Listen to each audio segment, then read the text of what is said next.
নমস্কাৰ বন্ধুসকল, মই মোৰ ইউটিউব চেনেল MDD এণ্টাৰটেইনমেণ্ট মিনাললৈ আপোনালোকক স্বাগতম জনাইছোঁ। আৰু আজি মই মোৰ গাঁওখনৰ পৰিৱেশটো দেখুৱাবলৈ চেষ্টা কৰিম আৰু মই মোৰ খেতি পথাৰখন দেখুৱাবলৈ চেষ্টা কৰিম। তেতিয়াহ'লে বলক আমি ভিডিঅ'টো আৰম্ভ কৰোঁ। নমস্কাৰ বন্ধুসকল, এতিয়া আমি যাইছোঁ আমাৰ খেতি পথাৰলৈ। আমি কঠীয়া তুলিবলৈ যাম আজি। আপোনালোকক আমাৰ এই গাঁৱৰ নেচাৰটো দেখুৱাবলৈ চেষ্টা কৰিম। বলক আমি ভিডিঅ'টো আগলৈ নিওঁ। এতিয়া আমি যাইছোঁ পথাৰত। আমাৰ এইটো হ'ল ৰাস্তা। আমাৰ এইপিনে আছে খেতি পথাৰ, এইপিনে যাব লাগিব। আমাৰ এই ৰাস্তাটোৰ এইটো মানে আমাৰ ৰেল লাইনলৈ যায়। এইটো শ্বৰ্টকাট ৰাস্তা, এইটো খেতি পথাৰলৈ যায় চিধাই। আমাৰ এইবিলাক বোকা পানী বহুত আছে। এইটো আমাৰ গাঁৱৰ ভাইটি, আপোনালোকে নিশ্চয় চিনি পাইছে, মোৰ কেইটামান ভিডিঅ'ত আছে। চিন্ময় খেতি পথাৰৰ ৰাস্তা, এইগিলা চব বোকা, গাঁৱলীয়া ৰাস্তা আৰু বোকা হ'বই আৰু। খেতি পথাৰত যায় এইবিলাক ৰাস্তাটো নেশ্যনেল হাইৱে নাযায়। আমাৰ ঘৰ ফুৰাৰ গাছৰ এইটো বস্তি আৰু এই চিধা ৰাস্তাটো যি আছে, এই চিধা ৰাস্তাটো আপোনালোকক জুম কৰি দেখুৱাই দিওঁ। এই একেবাৰে এই চিধা ৰাস্তাটো যি আছে, এইটো ৰাস্তা, এইটো ৰেল লাইন যাব পাৰে কৈশালকুছি।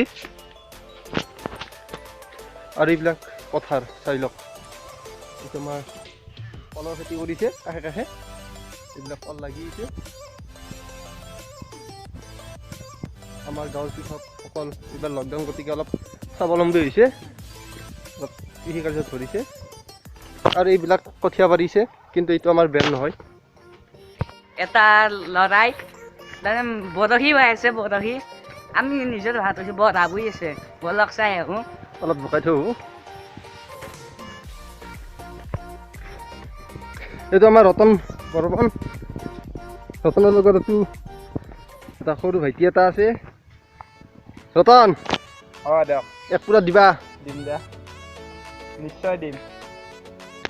আপোনালোকে দেখিছে গাঁৱলীয়া লাইফ, এইটো লকডাউন কাৰণে বেচেৰাই চাকৰি এৰি আমাৰ গাঁৱত বৰশী বহিছে। আমাৰ এই চাকৰি কৰে, চাকৰিয়ালে আজি পঢ়া বহিছে। লাহে লাহে আমাৰ পথাৰলৈ আহিছোঁ। এইখন চাওক, এইখন আমাৰ পথাৰ। আজি অলপ হাল বুইছে, কিন্তু আজি অলপ বুব লাগিব আৰু অলপ। ইয়াতে এইখিনি আমি ইয়াত কমচে কম 1.5 বিঘামান মাটি আছে, আমি এইখিনিত খেতি কৰিম। এইবিলাক চব বেলেগৰ খেতি কথা, আমাৰ নহয় যদিও। পৰিৱেশটো চাওক এবাৰ, কিমান ভাল লগা পৰিৱেশ, কৈশালকুছি পৰিৱেশ। ইয়াত চাওক, এই গাছৰ এইটো এটা বস্তি। আমাৰ এই গাঁওখনত এটাই ভাল পৰিৱেশ, ইয়াৰ মানুহবোৰ খেতি কৰাৰ উপৰিও কিছুমান মূল্যৱান গাছ ৰোপণ কৰে, যাৰ বাবে অলপ অক্সিজেন যোগান ধৰিব পাৰে। সেইবাবে অলপ আমাৰ খেতিয়কবোৰেও জনা হৈছে যে উশাহ ল'বলৈ আমাক অক্সিজেন প্ৰয়োজন। সেইকাৰণেও কিছু কম পৰিমাণে হ'লেও আমাৰ ইয়াত গছ ৰুবলৈ চেষ্টা কৰে। আমাৰ ইয়াত খেতি পথাৰৰ প্ৰত্যেক ঘৰ মানুহৰে প্ৰায় এটা হ'লেও গছৰ বস্তি আছে, সৰু ডাঙৰ। এইটো আমাৰ বৰ্মনে ছাগলী মৰম কৰিছে, কঠীয়া তুলিছে। এই কঠীয়া তুলি আমাৰ বেৰটোত কঠীয়া তুলিছে। এই কঠীয়াবোৰ দেখুৱাবলৈ চেষ্টা কৰিম।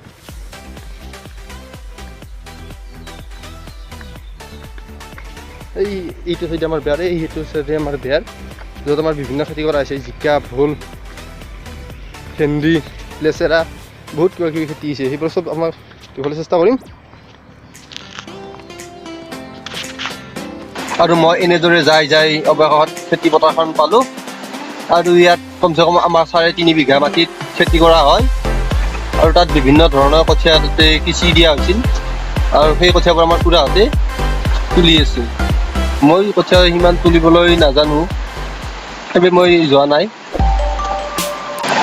চাওক বন্ধুসকল, আমি হ'লো অসমীয়া, কৃষিয়েই আমাৰ মূল জীৱিকা।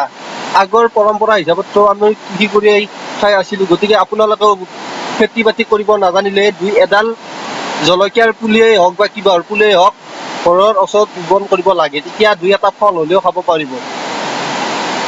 এইকেইটা আমাৰ খুৰাহঁতে আমাৰ কঠীয়া তুলি আছে।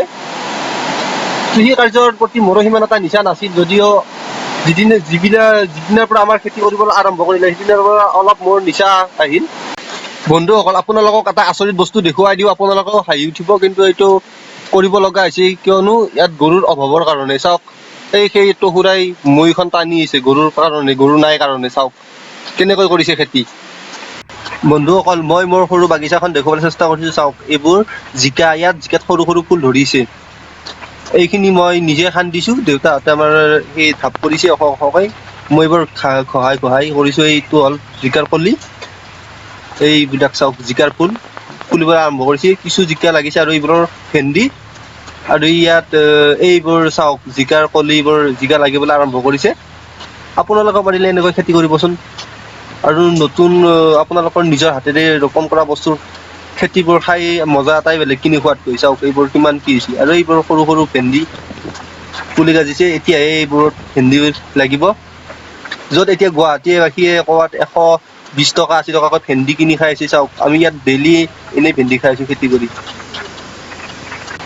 আৰু চাওক কৃষিয়ে এনেকুৱা এটা জীৱি যাৰ আৰু তলত হৈ চলিব নালাগে মাত্ৰ পানী আৰু সাৰ পানী দি থাকিলে ই এটা ভালদৰে চেহেৰা ল'ব আৰু এইবোৰ সাৰবোৰ ঘৰতে নিৰ্মাণ কৰি ল'ব পৰা এতিয়া এইবোৰ সাৰ আমি ঘৰতেই প্ৰস্তুত কৰিছোঁ গোবৰ শুকান গোবৰ এইবোৰ তাত ঢালি কোৰেৰে সমানকৈ মিহি কৰি তাত ওপৰত বীজ সিঁচি দিছোঁ সেইবোৰৰ কাৰণে আমাৰ খেতিখন ভাল হৈছে লেচাৰো দিছোঁ ইয়াত কিছুমান আৰু এইবোৰ ভেন্দিৰ ফুল ফুলিছে আৰু ইয়াত জিকা বুলিছে চাওক আৰু সেইখন হ'ল আমাৰ কঠীয়া তুলি আছে বাছ আজি এইখিনি লৈ ভিডিঅ'টো